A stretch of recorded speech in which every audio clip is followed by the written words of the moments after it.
J'aimerais bien reprendre mes terres parce que ça appartenait à des générations avant moi. Je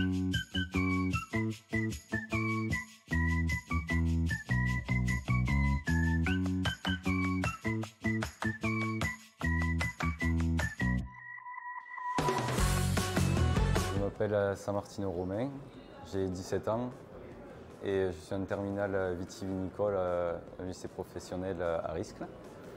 Quels sont tes projets après le bac? Après le bac, j'aimerais bien faire le BTS œnologie et poursuivre sur la licence. Et si vraiment je réussis la licence, faire le diplôme d'œnologie. Et après, avec ce diplôme, rentrer dans un château pour devenir œnologue. Après Saint-Émilion, passer à mon compte pour reprendre les vignes et les terres de chez moi. Pourquoi vouloir reprendre l'exploitation familiale? Alors, j'aimerais bien reprendre mes terres parce que ça appartenait à des générations avant moi. Ça appartenait à mon papy et maintenant ça appartient à mon père. Et on a 50 hectares de terre, 5 hectares de vignes.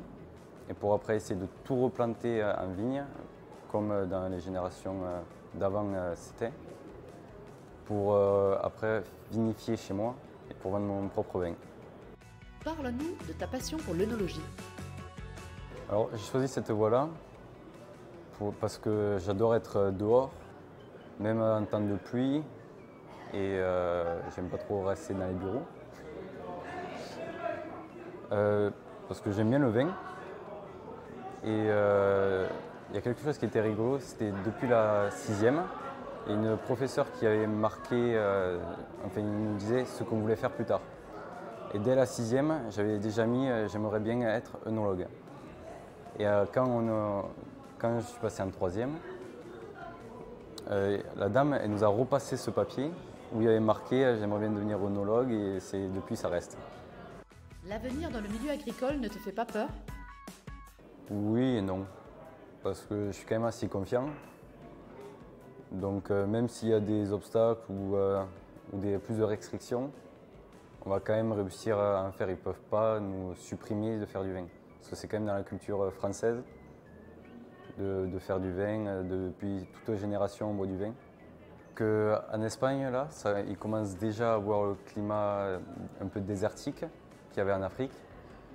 Et dans les générations suivantes, ce climat il va venir en France. Ça, c'est presque une obligation. Donc, il existe des porte-greffes et des greffons qui s'adaptent à des climats plus secs ou aux intempéries, ça dépend le climat qu'on a.